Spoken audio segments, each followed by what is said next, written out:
When 38-year-old Claire Dawson inherited her grandfather's old family homestead, nobody congratulated her. They felt sorry for her. The farmhouse was falling apart. The fields hadn't produced a harvest in years, and the massive barn standing behind the property had been locked shut for nearly 3 decades. Her relatives all said the same thing. Sell it. Take the money. Move on. Claire almost listened. After all, she was already rebuilding her life after a painful divorce, and the last thing she needed was 50 acres of problems. But a week after moving onto the property, she found an old key hidden inside her grandfather's desk, a key with a small metal tag attached to it. One word was stamped into the rusted brass: barn.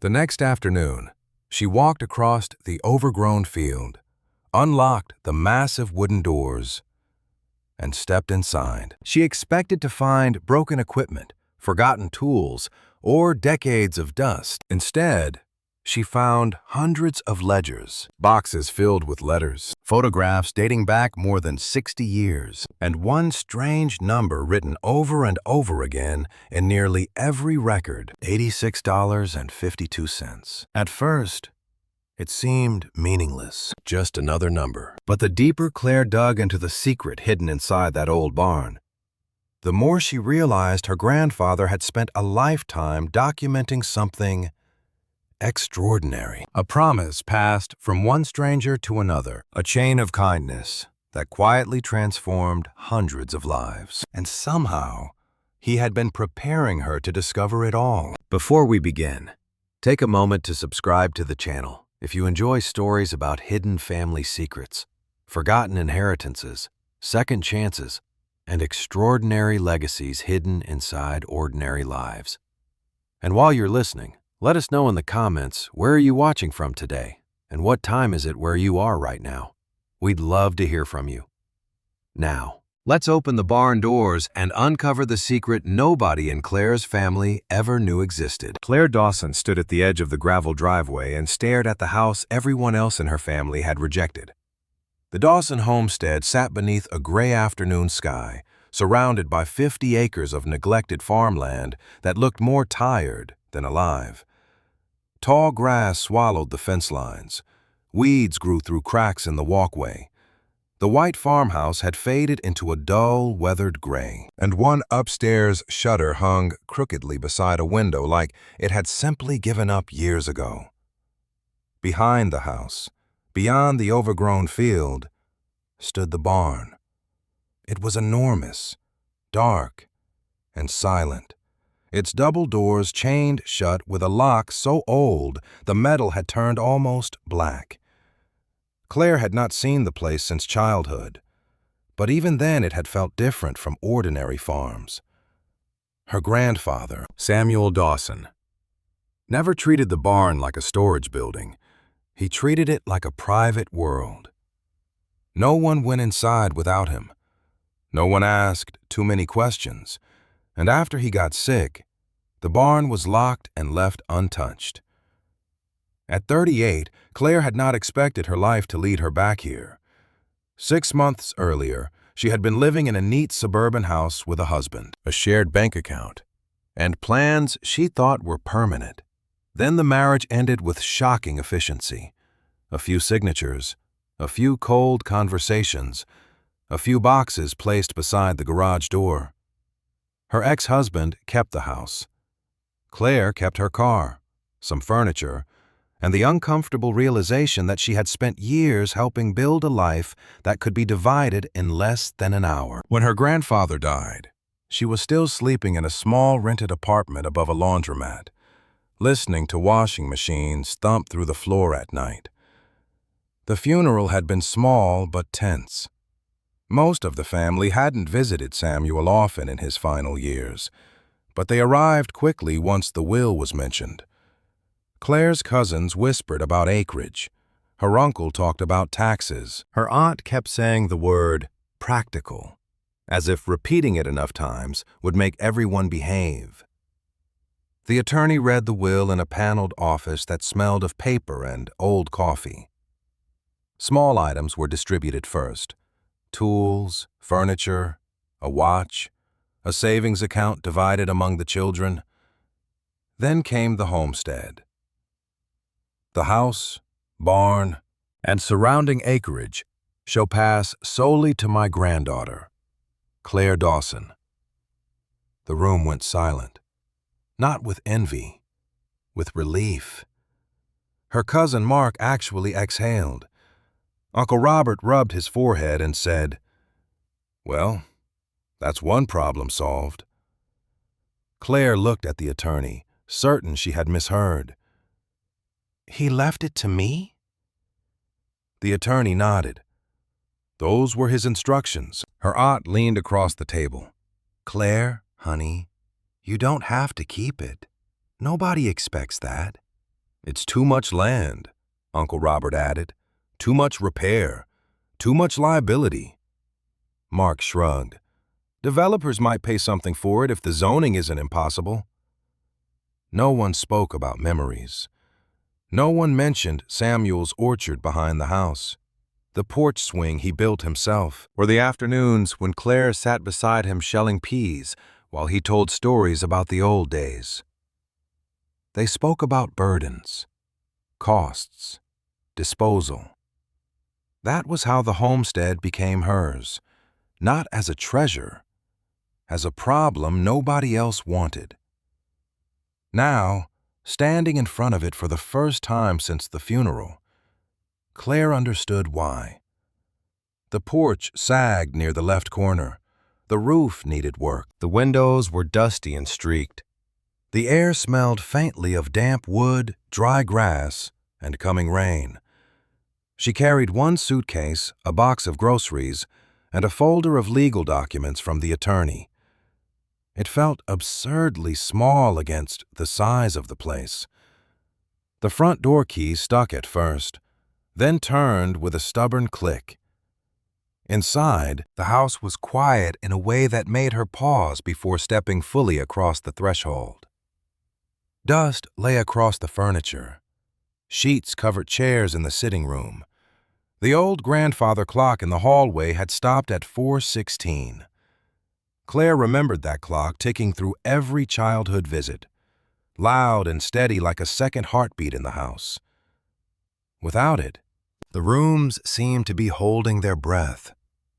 She spent the first hour opening curtains and windows. Light entered slowly, revealing faded wallpaper, worn floors, and family photographs still hanging along the staircase. One picture stopped her. Claire at 8 years old, missing 2 front teeth, standing beside Samuel near the barn doors. He had one hand on her shoulder and the other holding a brass key. She remembered asking what was inside. He had smiled and said, "Stories too heavy for the house." At the time, she thought he was joking. Now the memory felt different. Near sunset, a truck rolled up the driveway. Claire stepped onto the porch as an older man climbed out. He wore muddy boots, a denim jacket, and the cautious expression of someone who didn't want to intrude, but intended to anyway. "You, Claire?" he called. "Yes." "Ben Carter. I own the property east of here." He removed his cap. "Sorry about Samuel." His voice held genuine warmth, and that surprised her. "Thank you." Ben looked past her toward the barn. He was a good man, better than most knew. Claire followed his gaze. "Everyone keeps mentioning the barn." Ben gave a short laugh. "Hard not to." "Do you know what's inside?" His expression shifted, not dramatically, but enough for her to notice. Samuel kept his own business. That sounds like a polite way of saying yes. Ben smiled faintly.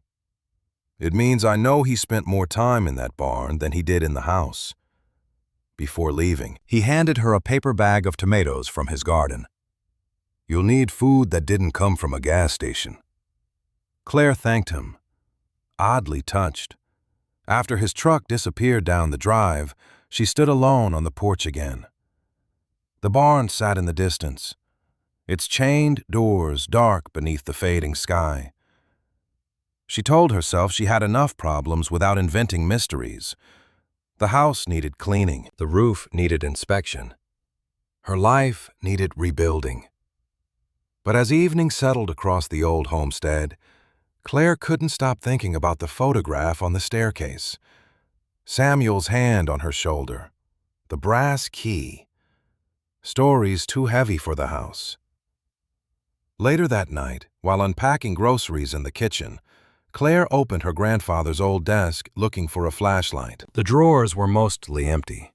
Receipts, pencils, batteries, a cracked magnifying glass.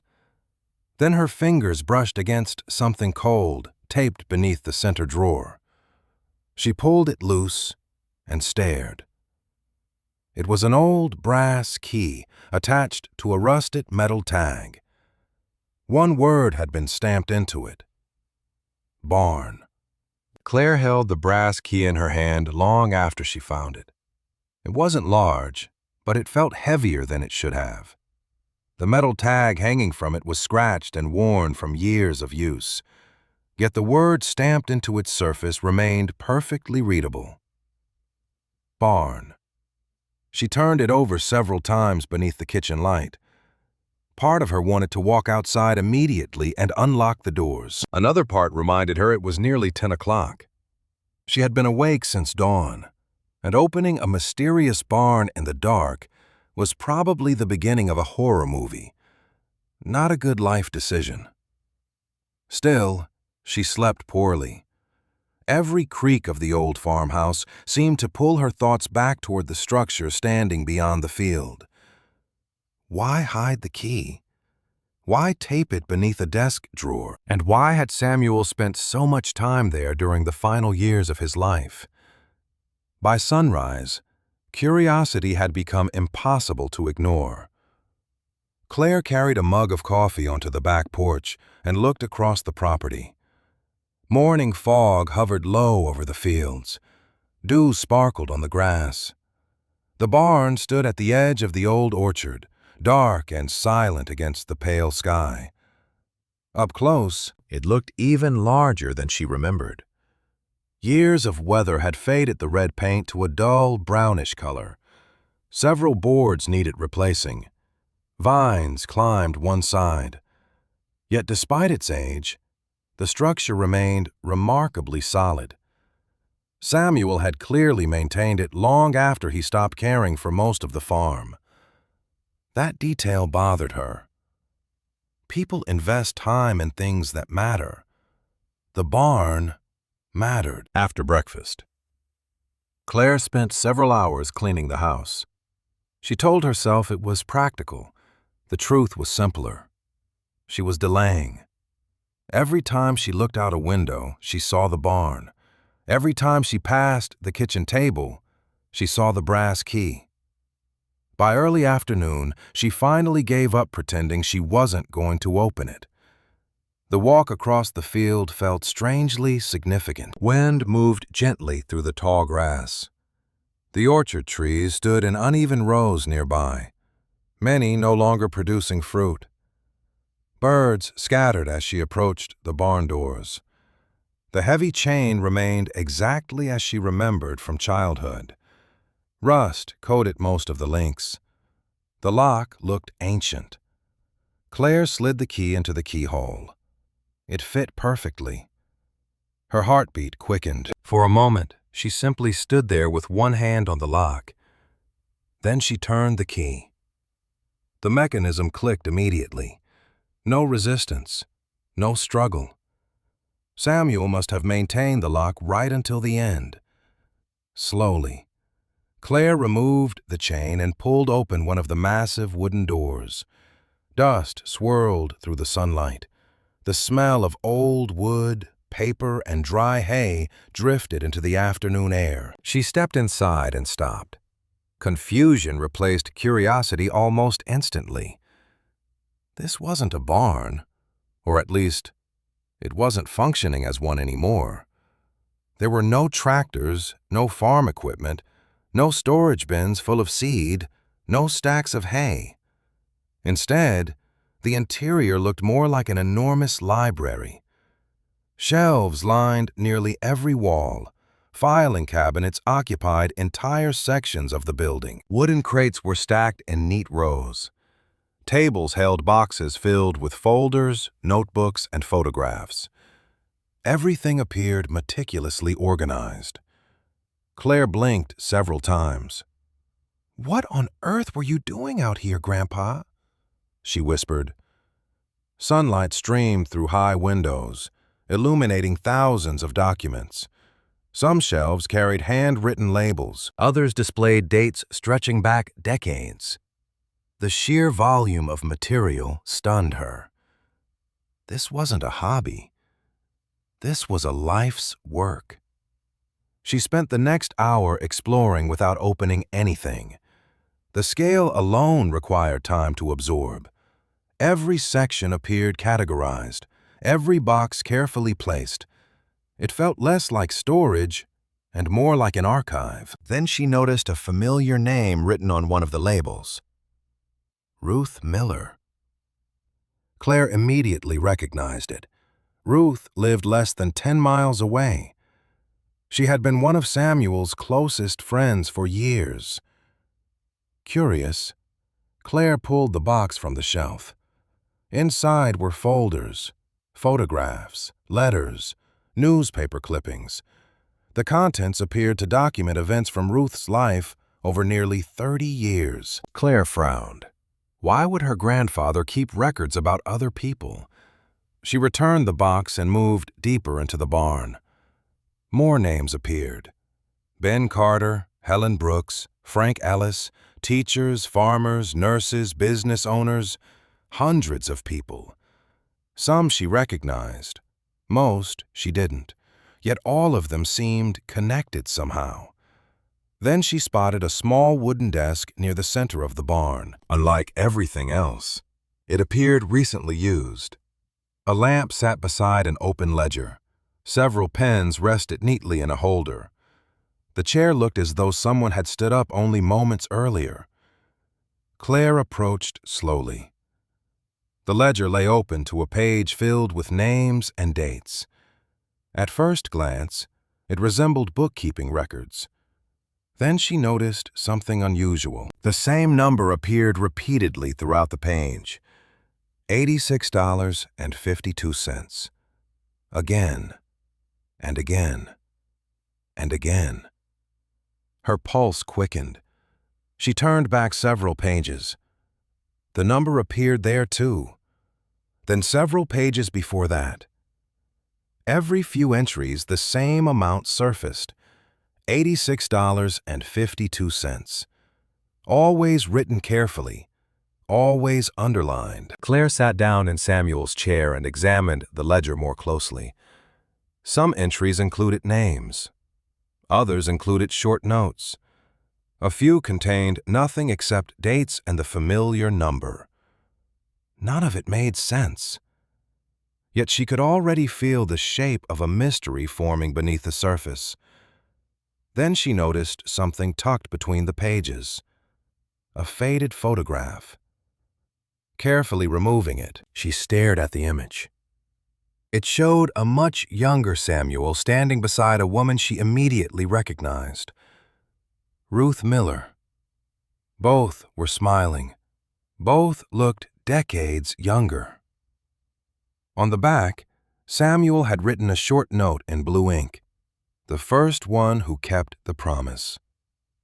Claire stared at the sentence, then at the repeated number filling the ledger, then back at the photograph. For the first time since opening the barn, she felt certain about one thing. Whatever Samuel had been documenting all these years, it began with Ruth Miller. Claire barely touched dinner that night. The photograph she found inside the ledger sat on the kitchen table beside her plate, and every few minutes her eyes drifted back toward it. Samuel and Ruth looked genuinely happy in the picture. Not the polite smile people wear for cameras. The kind of smile shared between people who know something important together. What bothered Claire most was the note written on the back. The first one who kept the promise. It sounded like the middle of a story everyone except her already understood. The next morning, she woke up determined to get answers. Ruth Miller lived on a small property 15 minutes away, tucked between rolling hills and a creek that ran through the valley. Claire remembered visiting as a child. Ruth always smelled faintly of cinnamon and carried peppermints in her pockets. She was one of the few adults who never spoke to children differently than she spoke to anyone else. The gravel road leading to Ruth's house hadn't changed much. Neither had the house itself. White siding, blue shutters, a wraparound porch filled with flowers. Ruth was sitting in a rocking chair when Claire pulled into the driveway. She seemed unsurprised by the visit. "I was wondering how long it would take," Ruth said as Claire stepped onto the porch. Claire blinked. "You knew I'd come?" Ruth smiled. "You opened the barn." It wasn't a question. Claire sat down across from her. "How did you know?" Ruth laughed softly. "Because Samuel spent 20 years worrying about what would happen when someone finally opened those doors." That answer only deepened the mystery. After a few minutes of conversation, Claire pulled the photograph from her bag. The moment Ruth saw it, her expression changed. Not dramatically, just enough to reveal recognition. "I haven't seen that picture in a long time," she said quietly. Claire turned the photograph over. "What did he mean by this?" Ruth stared at the words for several moments. The first one who kept the promise. For a while, neither woman spoke. Wind moved gently through the trees surrounding the porch. Somewhere in the distance, a dog barked. Finally, Ruth sighed. "I suppose it starts with $86.52. Claire immediately leaned forward. "You know about the number?" Ruth laughed. "Of course I know about the number. What does it mean?" Ruth folded her hands in her lap. Her eyes drifted toward the valley below, as though she were looking backward through time. 46 years ago, I was raising 2 children by myself. Claire listened carefully. She had never heard this story before. Ruth explained that her husband died unexpectedly when their children were still young. The months that followed were brutal. Bills piled up, savings disappeared. Some weeks she wasn't sure how she would make it through. One winter afternoon, her heating system failed. The repair bill came to $86.52. At the time, she didn't have half that amount. "I remember sitting at my kitchen table crying," Ruth said. "Not because of the money, because I was exhausted." Claire remained silent. Ruth continued. "The next morning, someone paid the bill." Claire's pulse quickened. "Samuel," Ruth nodded. "Your grandfather. Did he tell you why?" Ruth smiled. "No. You didn't ask." "I tried." The smile widened. "He wasn't interested in discussing it." Claire immediately recognized the pattern. It sounded exactly like Samuel. "What happened afterward?" Ruth's expression softened. "A few years later, I met a young teacher struggling to buy classroom supplies. Claire already knew where the story was heading. You helped her." Ruth nodded. The amount happened to be $86.52. Claire stared. The same amount. Again. Ruth laughed when she saw her reaction. "You think that's strange? Wait until you read the rest of the barn." For the next 2 hours, Ruth filled in pieces of the story. Not all of it. Just enough to make Claire realize how little she actually understood. Samuel wasn't tracking loans. He wasn't recording debts. He wasn't expecting repayment. Somehow, the amount had become a symbol, a reminder, a promise passed from one person to another. Before Claire left, Ruth walked inside and returned carrying a small cardboard box. "Samuel gave me this years ago." Claire accepted it carefully. "What's inside?" Ruth smiled. "More questions." Back at the homestead, Claire carried the box into the barn. Dust floated through beams of sunlight pouring from high windows.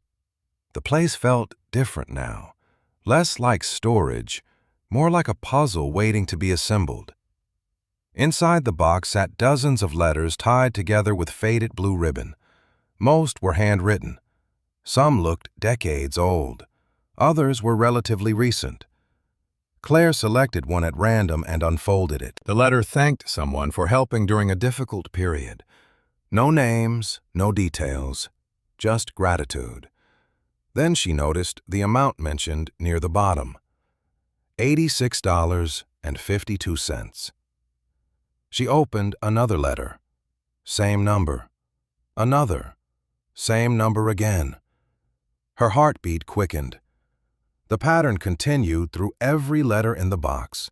Different people, different years, different circumstances, the same amount. Then, near the bottom of the box, she found something different. A small black notebook. Unlike the ledgers, it wasn't organized or formal. The first page contained only a single sentence written in Samuel's handwriting. "Before anyone can understand the promise, they must understand where it began." Claire immediately turned the page. The very first entry was dated more than 60 years earlier. And beside it, written in thick black ink, sat the familiar number, $86.52. Claire carried the black notebook into the farmhouse as though it might contain the answer to every question she had been asking since opening the barn. Outside, evening shadows stretched across the fields, and a light rain began tapping softly against the kitchen windows. She made tea, settled at the old oak table, and carefully opened to the first entry. The date immediately caught her attention.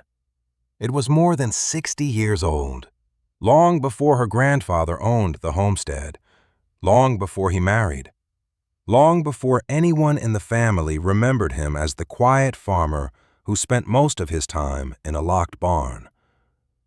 The entry was short. "Today, a stranger changed the course of my life. Total amount, $86.52. Claire frowned. She had expected details. Instead, Samuel offered only fragments. The next few pages filled in part of the story. At 23 years old, he had been traveling between towns looking for seasonal work after a drought devastated the family farm where he grew up. Money had run out. Opportunities were disappearing. According to the notebook, he spent several nights sleeping in his truck because he couldn't afford a room. Then, during a rainstorm, the truck broke down. The repair bill came to $86.52. At the time, Samuel barely had enough money to buy food. Claire kept reading. The story felt strangely familiar, not because she had heard it before, because it sounded exactly like the kind of situation that could have changed everything. Without transportation, Samuel would lose a job opportunity waiting in the next county.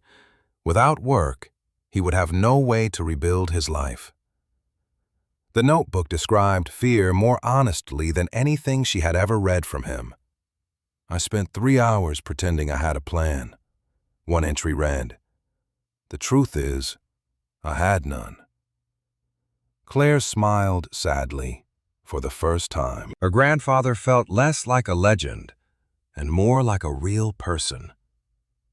Then she reached the moment everything changed.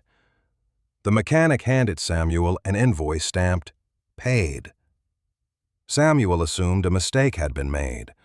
The mechanic explained that a customer had quietly covered the bill before leaving. No name, no address, no explanation. Just $86.52. Claire turned the page eagerly. Surely Samuel discovered who it was.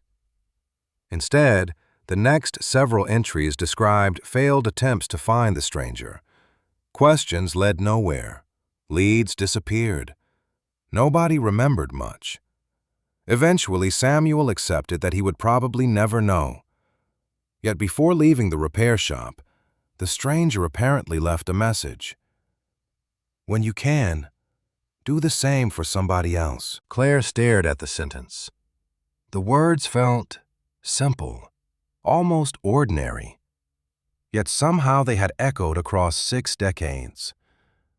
Rain continued falling outside while she worked through the notebook.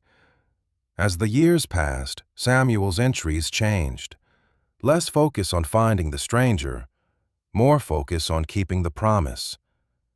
The first person he helped appeared 2 years later, a young mother struggling to pay for medicine. Amount $86.52. The second was a farmer after a storm destroyed part of his crop. Same amount. Then a teacher, a mechanic, a widow, a student. Again and again, the number appeared. Not because the amount mattered, because the memory did. Around midnight, Claire discovered something tucked inside the back cover. A folded sheet of paper. Unlike the notebook entries, this document contained only names. Hundreds of names. Some familiar, most unfamiliar. Every person mentioned somewhere in the barn records appeared on the list. Ruth Miller, Ben Carter, Helen Brooks, Frank Ellis. Teachers, nurses, farmers, store owners. Entire generations. Claire spread the paper across the table. The sheer number overwhelmed her. How many lives had been touched by one stranger's decision? Then she noticed something unusual. Several names were marked with stars. Ruth was one of them. Ben Carter was another. Curious, Claire searched through the notebook until she found an explanation. Samuel used stars to identify people who continued the promise. Not once, repeatedly. The stars represented individuals who became links in a growing chain. Suddenly, the list looked less like a record and more like a map. The next morning, Claire returned to the barn determined to understand the larger picture. This time, she approached the shelves differently. Instead of focusing on the number, she focused on the names. She opened Ruth's file first, then Ben's, then several others. A pattern emerged almost immediately. Every folder began with someone receiving help. Every folder ended with that person helping someone else. The stories stretched across decades. One folder followed a family for 30 years. Another documented a teacher whose small act of generosity eventually affected hundreds of students. Again and again, the same structure appeared.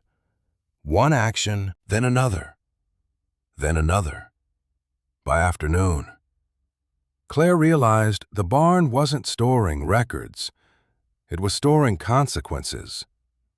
Then she came across a folder labeled simply Generation 2. Her pulse quickened. Most files carried names. This one didn't. Inside sat dozens of photographs connected by handwritten notes. Claire studied them carefully. One image showed Ruth standing beside a young woman she didn't recognize. Another showed that same woman years later with several children. Another photograph showed one of those children as an adult. The chain continued through every image. Claire sat back slowly. Samuel had been tracking ripple effects. Not money, not favors. Impact. Then she found a yellow envelope tucked near the bottom of the folder. Across the front, Samuel had written 4 words. For whoever opens it. Her heartbeat quickened immediately. Carefully opening the envelope, she unfolded a single sheet of paper. The message was brief. Most people will think the barn is about $86.52. They're wrong. Claire read the sentence twice, then a third time. Beneath it appeared one final line. The number is only how the story started. For the first time since finding the key, Claire realized she had been asking the wrong question. The mystery wasn't why $86.52 appeared everywhere. The real mystery was, what happened after it was spent? Claire spent the next week almost entirely inside the barn. The house still needed repairs. The porch still sagged. Half the orchard required attention. Yet every morning she found herself walking across the field with a notebook in hand, drawn back toward the shelves and boxes Samuel spent decades assembling. The more she read, the less the records felt like documents. They felt like conversations, voices from different generations speaking to one another through letters, photographs, and handwritten notes. Every folder seemed connected to another. Every story led somewhere unexpected. One rainy afternoon, while sorting through a cabinet near the back wall, Claire discovered an entire section dedicated to Ruth Miller. Not one folder, 12. She pulled the first one onto a nearby table and opened it carefully. The earliest records matched the story Ruth had already shared: medical bills, repair invoices, a copy of the heating system receipt totaling exactly $86.52. Yet the later folders revealed things Ruth never mentioned. Samuel had continued documenting her life for decades. Photographs showed Ruth organizing food drives. Letters described her helping struggling families. Newspaper clippings documented volunteer work after severe flooding damaged several homes throughout the valley. Claire flipped through page after page. Then she noticed a recurring name: Sarah Holloway. Curious, she searched for Sarah's folder. It wasn't difficult to find. Like Ruth's, it contained years of records. The earliest entry immediately explained the connection. 27 years earlier, Sarah was a young elementary school teacher unable to afford classroom supplies for her students. Ruth quietly helped her. Amount given: $86.52. Claire smiled. Another link in the chain. Yet Sarah's story didn't stop there. Several years later, she started an after-school tutoring program. Hundreds of children participated over the following decades. Some of them later became teachers themselves. Others became doctors, nurses, and business owners. One eventually established a scholarship fund for local students. Claire sat back slowly. The ripple effect was larger than she imagined. One small act of kindness, then hundreds of consequences spreading outward. The realization stayed with her long after she left the barn that evening. The following day brought an unexpected visitor. Ben Carter's truck appeared shortly after lunch. This time he carried a cardboard box. "Found these while cleaning out my attic," he explained. "Thought Samuel would have wanted you to have them." The box contained photographs, hundreds of them, community events, school functions, volunteer projects, holiday gatherings. At first glance, they appeared unrelated. Then Claire noticed something remarkable. The same faces kept appearing. Different years, different locations, same people. Ruth, Sarah, Ben, others from the records, sometimes together, sometimes not, yet all connected somehow. She spent hours sorting the photographs across the barn floor. Then she noticed a pattern. Many corresponded directly to stories documented in Samuel's files. A fundraiser here, a community cleanup there, a family rebuilding after a fire. Suddenly, the photographs transformed from memories into evidence. Evidence that the stories were real, that the chain continued. Ben watched her work for a while before speaking. You know, most folks thought Samuel was collecting history. Claire looked up. He wasn't. Ben smiled. Not exactly. Then what was he collecting? Ben considered the question carefully. Proof? The answer surprised her. Proof of what? Ben looked toward the shelves stretching across the barn. That people matter more than they realize. After he left, Claire found herself thinking about that sentence repeatedly. Proof. It fit surprisingly well. Samuel wasn't documenting generosity because he enjoyed record-keeping. He was documenting evidence that ordinary people could change lives. That one decision could echo through generations. Late that evening, while organizing newly discovered photographs, Claire uncovered a small envelope hidden beneath a stack of papers. Unlike most items in the barn, it wasn't labeled with a name, only a date. 40 years old. Inside sat a single handwritten note. The handwriting belonged to Samuel. Sometimes people ask why I keep records. Claire immediately leaned forward. She hadn't seen many personal reflections from him. Most of the files focused on others. This felt different. The note continued. The answer is simple. People forget. They forget the good things first. Claire read the sentence twice, then continued. A roof repaired becomes ordinary. A bill paid becomes forgotten. A difficult season eventually becomes a story. But if nobody remembers what happened, they stop believing kindness matters. The words lingered long after she finished reading. Then she noticed another document tucked behind the note, a folded chart. Carefully unfolding it, Claire felt her pulse quicken. The page contained names connected by lines, hundreds of names. It looked almost like a family tree, except the connections weren't biological. Ruth connected to Sarah. Sarah connected to dozens of students. Those students connected to others. The network spread across the entire page. Claire stared in amazement.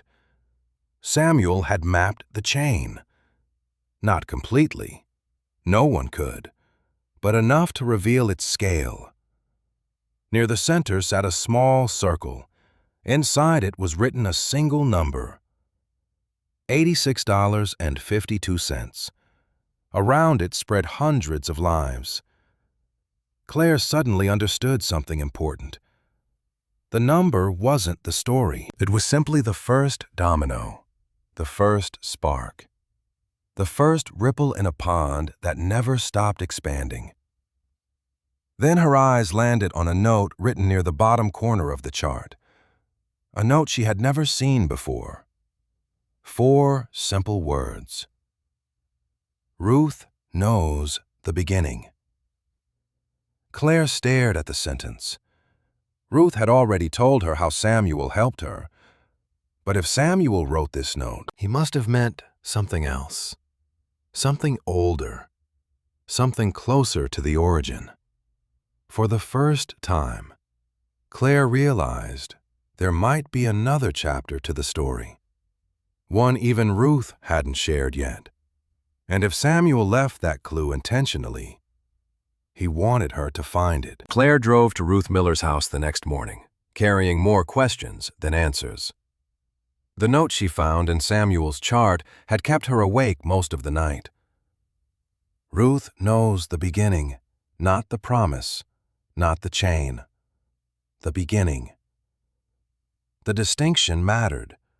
Everything Claire had uncovered so far started with her grandfather receiving help from a stranger decades earlier. Yet Samuel seemed to be suggesting the story reached even farther back. The thought fascinated her. By the time she arrived, Ruth was already working in her garden. She smiled when she saw Claire's car. "You found another clue?" Claire laughed.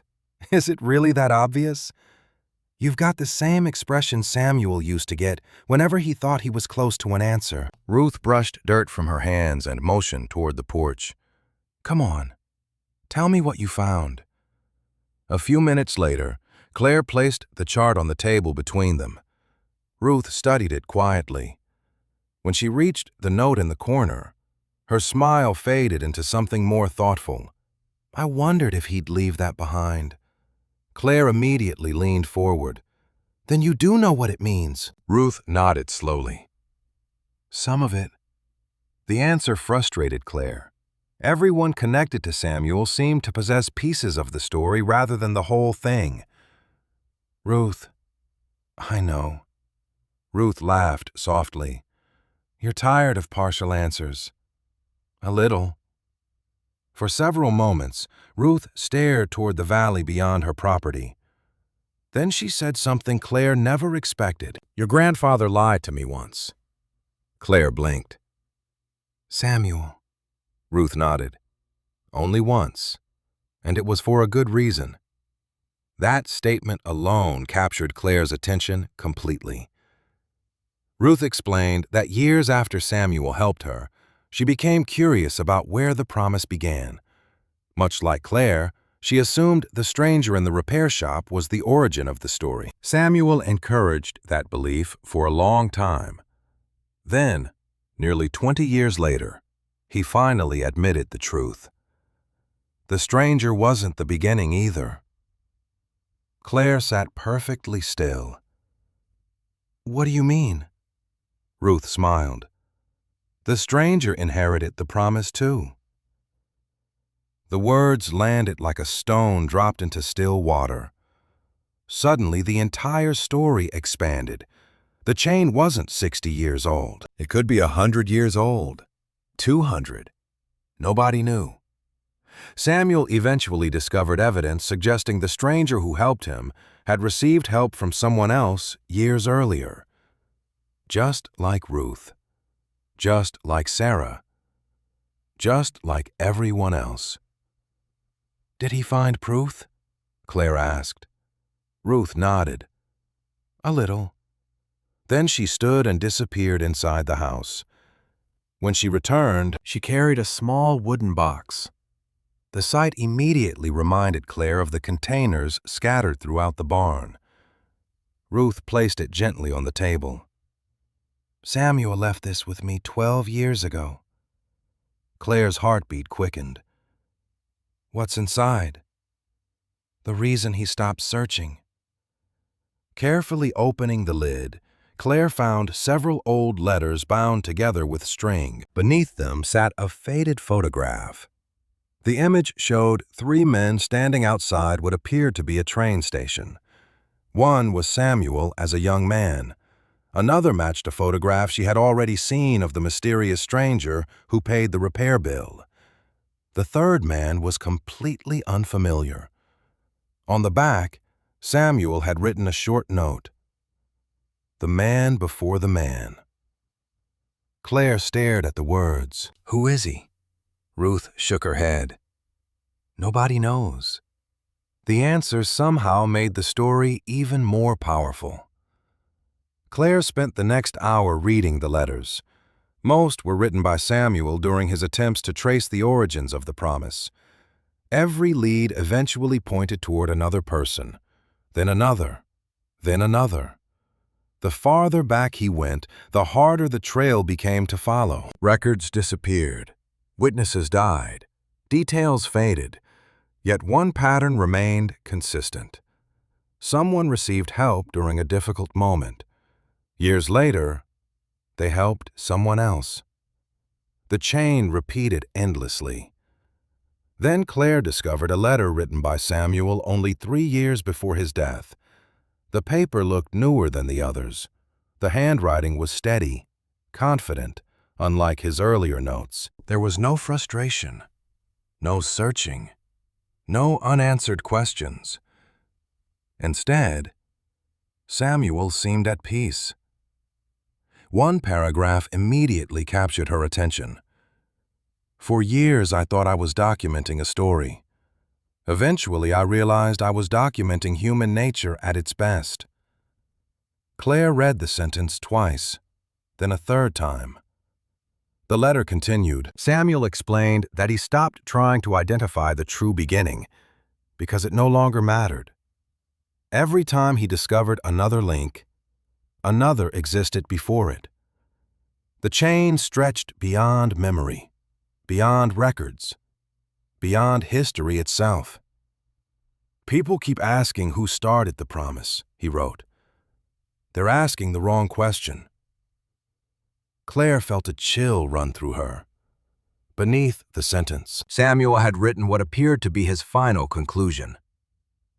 The important thing isn't where kindness begins. It's whether someone decides to continue it. The words stayed with her throughout the drive home.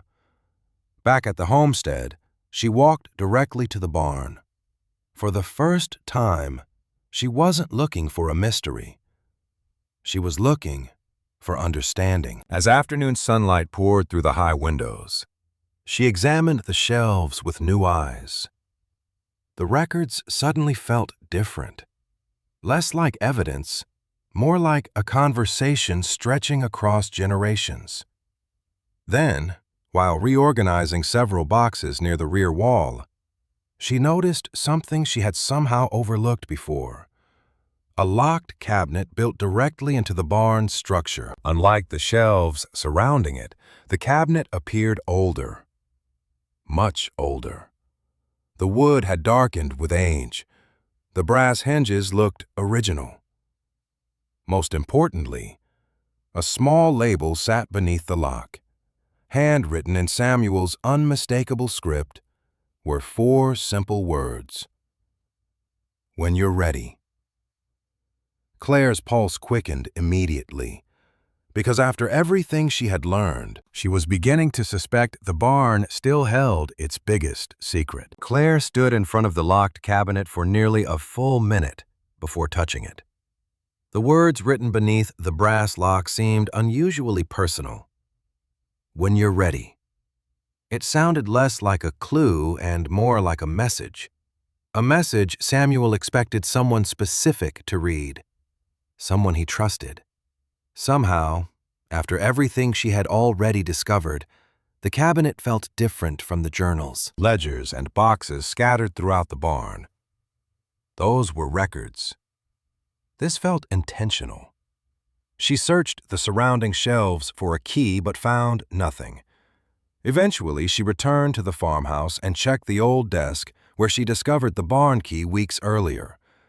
Most drawers were empty now. She had already examined them multiple times. Yet, while running her hand along the underside of the bottom drawer, her fingers touched a small piece of tape. Claire smiled immediately. "You really liked hiding things, didn't you?" she muttered.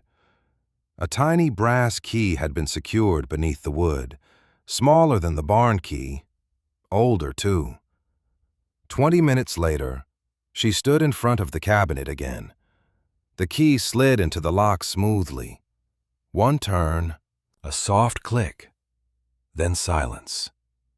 Slowly, Claire opened the doors. Inside were only 3 items: a leather-bound journal, a wooden box, and a thick binder labeled The Map. For several seconds, she simply stared.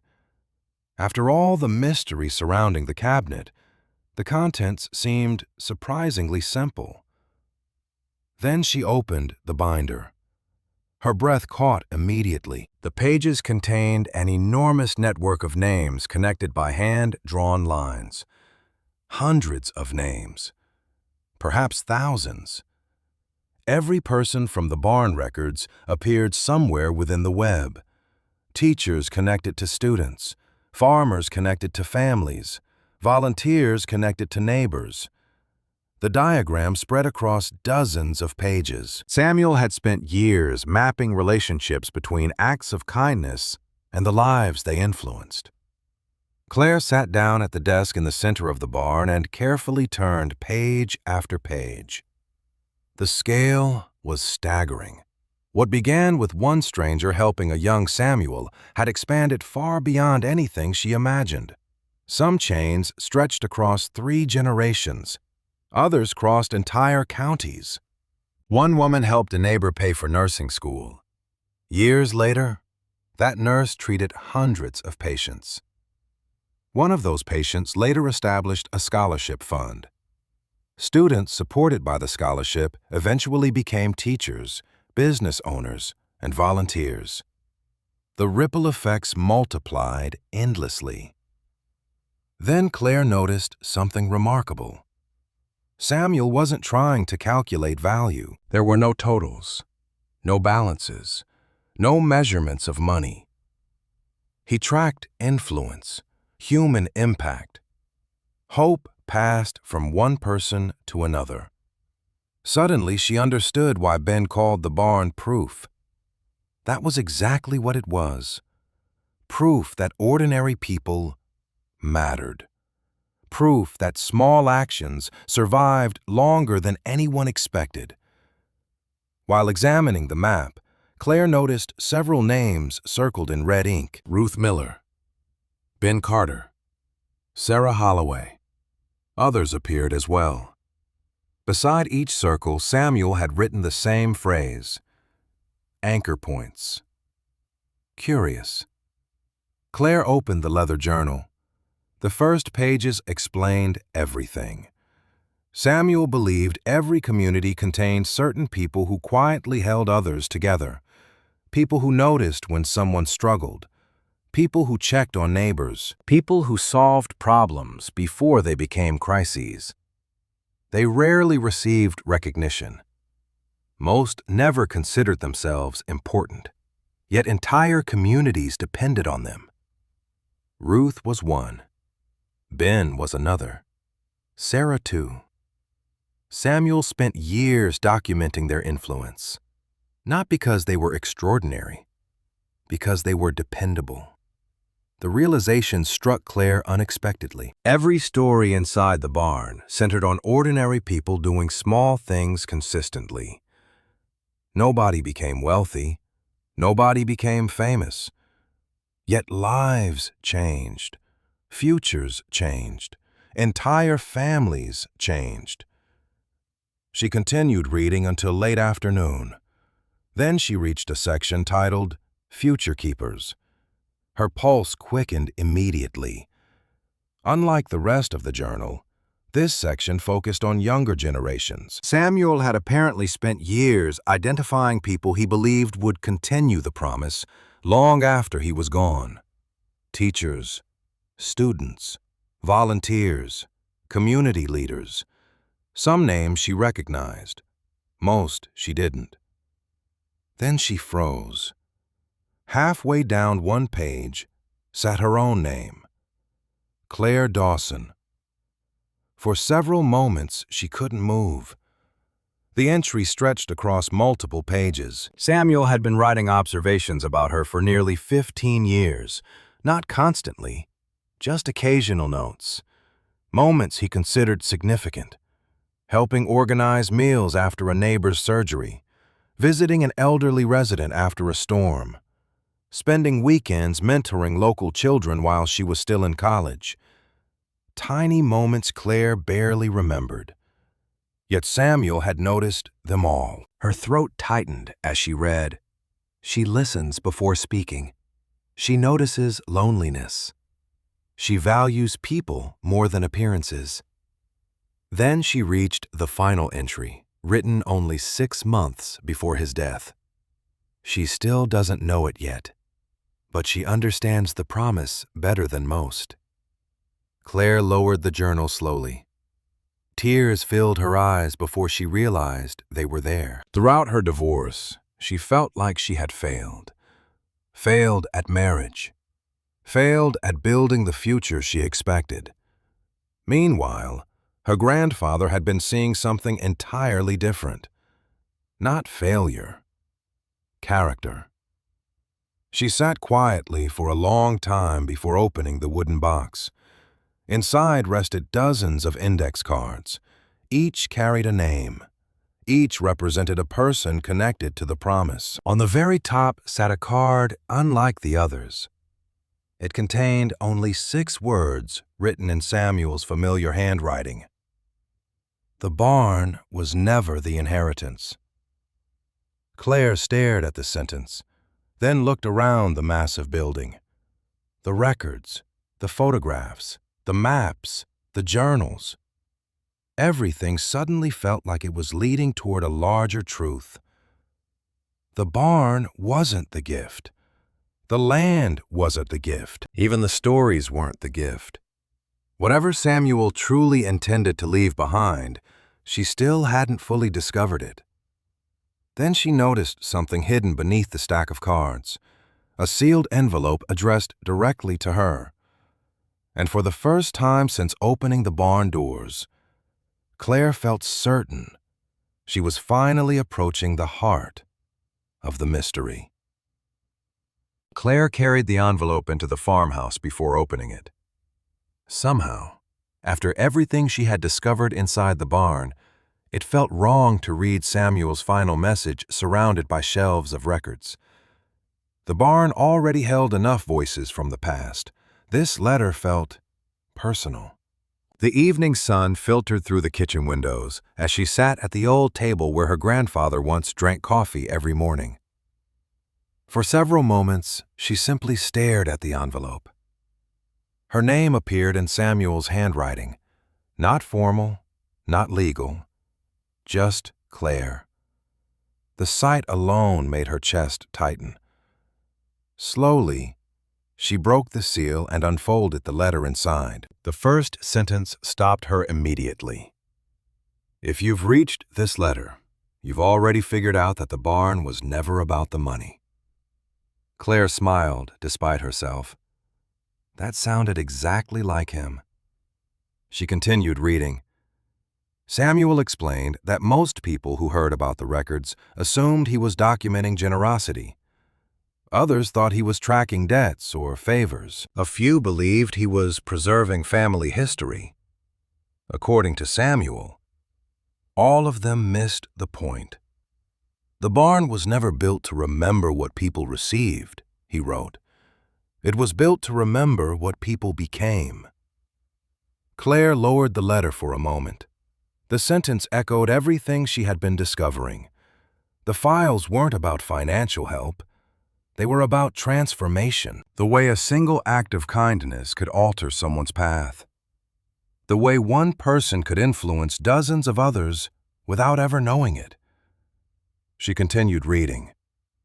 Samuel described the years after receiving help from the stranger at the repair shop. At first, he focused on repayment. He wanted to find the man, thank him, return the money. But eventually he realized gratitude wasn't meant to travel backward. It was meant to travel forward. The insight changed his life. Then she reached the part that surprised her most. Samuel wrote openly about failure. Not farming failures, personal ones. Years when he doubted himself, years when harvests failed, bills piled up, and relationships became strained, years when he questioned whether the promise mattered at all. There were times I thought the chain had ended, he admitted. Then someone would walk through the door with a story. Claire felt her eyes sting. Until now, she imagined her grandfather as steady and certain. The records made him seem almost larger than life. Yet here he was admitting doubt, admitting fear, admitting that even he needed reminders. The letter continued for several pages. Every paragraph felt more personal than anything she had ever read. Then she reached the section addressed directly to her. You spent too many years believing your value depended on things that could be taken away. Claire stopped breathing for a moment. The divorce, the house, the life she thought she had built. Samuel never mentioned those events specifically, yet somehow he understood exactly what she had been carrying. Careers change, relationships change, plans fail. None of those things determine who you are. Claire read the sentence twice, then again.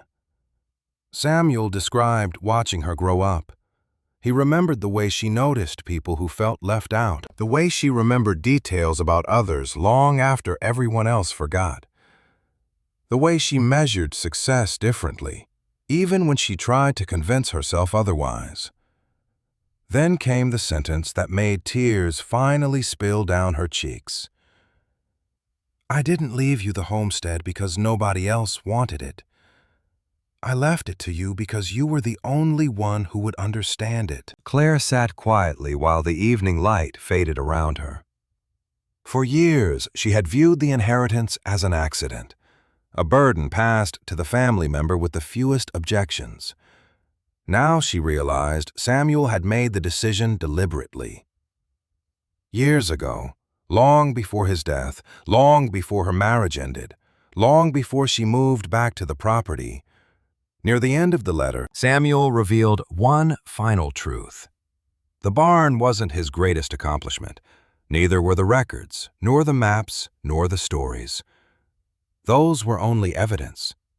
The real accomplishment was the community itself, the people, the relationships, the chain continuing long after it became impossible to track. "The day I stopped counting was the day I finally understood the promise," he wrote. Claire remembered the photograph she found earlier, the one labeled "the first gathering after we stopped counting." Suddenly it made sense. The promise succeeded because it outgrew measurement. No one could calculate its impact anymore. It had become part of the community itself. Then she reached the final page. Tucked behind the letter was another document. At first glance, it appeared to be a simple map of the property. The farmhouse, the orchard, the barn, the fields. But one location had been circled in red ink. The old orchard. More specifically, the oldest section of the orchard planted by Samuel's father decades earlier. Beneath the map sat a handwritten note. "There is one last story I never placed in the barn." Claire's pulse quickened immediately. She unfolded the rest of the page. Samuel explained that some stories don't belong on shelves. They belong where they happened.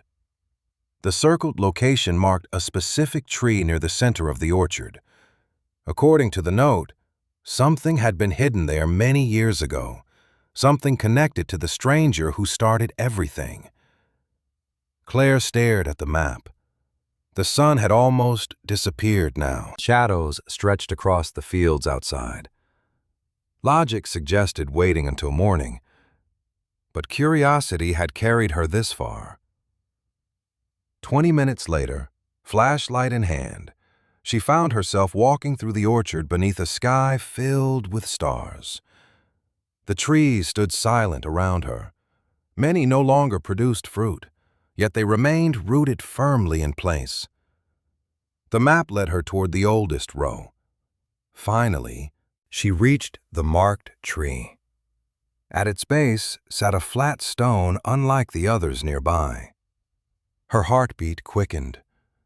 Slowly, she knelt and brushed away years of dirt and fallen leaves. Carved into the stone were 4 words: "For the next keeper." Claire stared at the inscription, then carefully lifted the stone. Beneath it, hidden in the earth, was a small metal box. Claire carried the metal box back to the farmhouse with both hands. It wasn't large, barely wider than a shoebox, but it felt surprisingly heavy. Not because of its weight, because of everything it represented. For weeks, she had followed clues through the barn, the ledgers, the letters, and the stories of dozens of people. Every path eventually led backward toward the stranger who helped Samuel all those years ago. Now, standing in her grandfather's kitchen with the metal box resting on the table, she wondered if she was finally about to learn who that person was. The lock had long ago rusted beyond usefulness. With a little effort, the lid opened. Inside sat 3 items: a photograph, a bundle of letters tied with twine, and a leather pouch. Claire reached for the photograph first. The image was faded and worn by time. It showed a young Samuel standing beside an older man outside what appeared to be a repair garage. Both were smiling. Neither looked particularly remarkable, just two ordinary people. Yet Claire immediately recognized one of them. Samuel. The other had to be the stranger. Her pulse quickened. She turned the photograph over. On the back, Samuel had written a simple note. "The only picture I ever found." Claire stared at the words. The only picture. After 60 years of searching, documenting, and preserving stories, this was all he had. No full name, no biography, no grand revelation. Just a photograph. Somehow that made the story feel even more real. Next, she opened the leather pouch. Inside were receipts, notes, and several folded documents. One receipt immediately caught her attention. It was the original repair bill. The paper had yellowed with age, but the amount remained perfectly legible. $86.52. Claire traced the number gently with her fingertip. This tiny amount had launched everything. Hundreds of lives, thousands of acts of kindness, entire generations connected through a promise. All because someone decided to help a stranded young man during the difficult moment. Then she opened the letters. Most were written by Samuel. None appeared to have been mailed. Instead, they looked like conversations he wished he could have had with the stranger. In one letter, Samuel described helping Ruth. In another, he wrote about a scholarship fund started by one of the people connected to the chain. Another described a family rebuilding after a devastating fire. Page after page documented the consequences of a decision made decades earlier. Claire felt tears building as she read. Samuel never stopped wanting to say thank you. Yet as the letters continued, something changed. The tone shifted. The need for answers faded. Gratitude remained, but it transformed into understanding. Then she reached the final letter. The date stunned her. It had been written only weeks before Samuel died. Slowly, she unfolded the paper. "I spent most of my life trying to find you," the letter began. "Eventually, I realized I already had." Claire frowned. She continued reading. Samuel explained that for years he searched for the stranger as though one person held the key to the entire story. But the longer he documented the promise, the more he understood something important. The stranger lived inside every person who continued the chain. Every teacher, every nurse, every farmer, every neighbor who chose kindness when it would have been easier not to. "I stopped looking for your name," Samuel wrote, "because I started seeing you everywhere." Claire lowered the letter slowly. The room felt very quiet. Outside, crickets chirped beneath the night sky. The old farmhouse creaked softly as it settled. Suddenly she understood why Samuel hid the box beneath the orchard tree rather than inside the barn. The barn documented what happened. This box documented what he learned. The distinction mattered. Near the bottom of the box sat one final envelope, smaller than the others. Across the front appeared a single word: Claire. Her heartbeat quickened immediately. This wasn't the letter she found in the cabinet. It was newer, more personal. She opened it carefully. Samuel's handwriting filled only one page. "If you found this, then you've probably spent weeks trying to solve the mystery." Claire laughed softly through tears. That sounded exactly right. The letter continued. Samuel admitted he intentionally left clues scattered throughout the property, not because he wanted to create a puzzle, because he wanted her to experience the journey, to meet the people, to hear the stories, to understand the promise rather than simply read about it. Then came the sentence that hit hardest.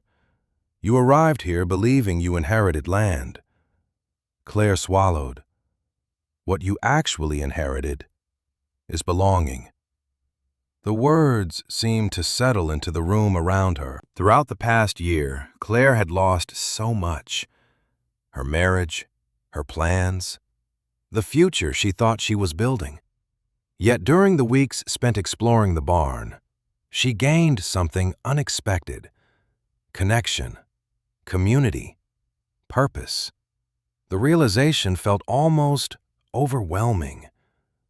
Samuel continued, "The homestead isn't important because of the fields, the house, or the barn. It's important because people gathered here. They still do." Claire looked out the kitchen window toward the dark outline of the barn. For the first time, she saw it differently. Not as a building, as a bridge connecting generations. Then she reached the final paragraph. One day you'll stop searching for answers and start asking a different question. Claire smiled. She already suspected what that question might be. The final line confirmed it. Who needs help next? For a long time, she sat alone in the kitchen holding the letter. Eventually, she folded it carefully and placed it beside the photograph. The mystery that began with a locked barn was finally coming to an end. Yet somehow it didn't feel like an ending. It felt like an invitation. Then her eyes landed on a folded document hidden beneath the bottom layer of the box. She almost missed it. Curious. She unfolded the paper. It was a legal deed. At first, she assumed it related to the property. Then she noticed the title, The Barn of Stories Trust.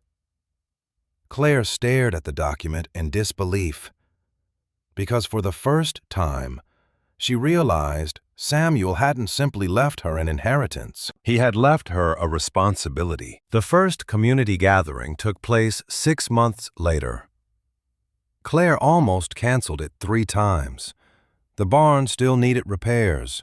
Several shelves needed reinforcement. Half the records remained unsorted. Every time she looked around, she found another reason to postpone the event. But then she remembered something Samuel wrote years earlier.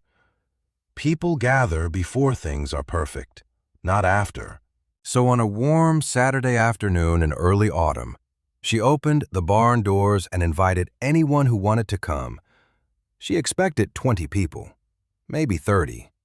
More than 100 arrived.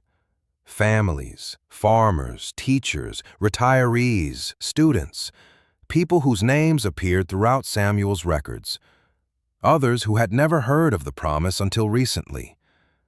They walked through the barn slowly, studying photographs and reading stories displayed on restored tables. Some laughed, some cried. Many discovered connections they never knew existed. One woman found a photograph of her grandmother helping organize flood relief 40 years earlier. A retired teacher discovered letters written by former students she hadn't seen in decades. Again and again, people stood frozen in front of displays, realizing their lives were connected to strangers in ways they had never imagined. As the afternoon continued, Claire watched conversations form naturally. Stories flowed from one generation to another. Names resurfaced. Memories returned. For the first time, she understood exactly what Samuel meant when he described the homestead as a gathering place. The land wasn't the inheritance. The people were. By sunset, nobody seemed eager to leave. Children ran through the orchard while older residents sat beneath the trees sharing stories. Laughter drifted across the fields. The old homestead felt alive again. Later that evening, after the last visitors departed, Claire sat alone on the farmhouse porch. The barn lights glowed softly in the distance. For a moment, she imagined Samuel sitting beside her, not speaking, just watching, satisfied. The following months brought changes she never expected. Volunteers helped restore parts of the property. The orchard slowly returned to life. Community events became regular occurrences. People began bringing their own stories to the barn. Old letters, photographs, newspaper clippings, family records. The collection continued growing, not because Claire asked, because people wanted to contribute. One afternoon, nearly a year after opening the barn, a young man named Tyler appeared at the property. He looked nervous, uncertain, familiar. Claire recognized the expression immediately because she had worn it herself not long ago. Tyler explained that he had recently lost his job. His truck needed repairs. He was trying to start over but felt stuck. As he spoke, Claire found herself thinking about Samuel, then the stranger, then Ruth, then every story she had spent months reading. The chain wasn't something preserved in records. It was something lived. A week later, she quietly arranged for the truck repairs. She never signed her name, never explained where the help came from when the mechanic called with the final invoice. Claire stared at the total and laughed softly.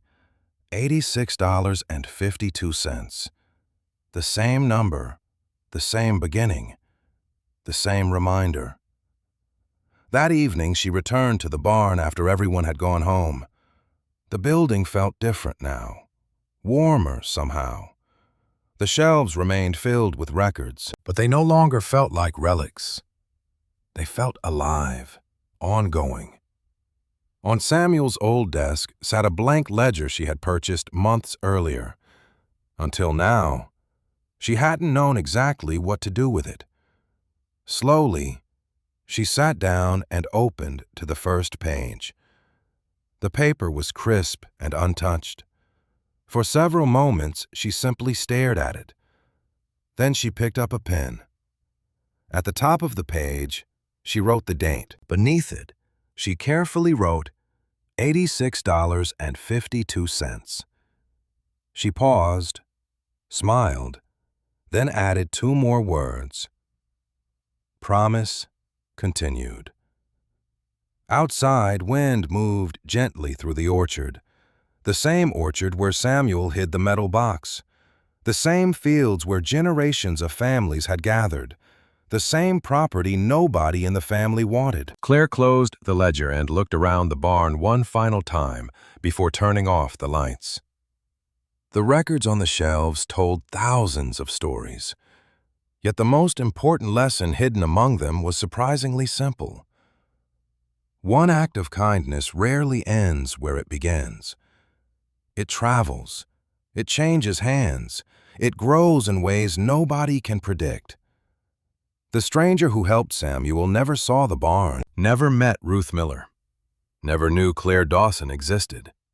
Yet his decision echoed across decades, across generations, across hundreds of lives. Samuel spent most of his life documenting that truth. Claire intended to spend hers continuing it. As darkness settled over the homestead, the old barn stood quietly beneath the stars. No longer a locked building filled with secrets. No longer a mystery waiting to be solved. It had become exactly what Samuel always hoped it would be. A place where stories lived. A place where people remembered.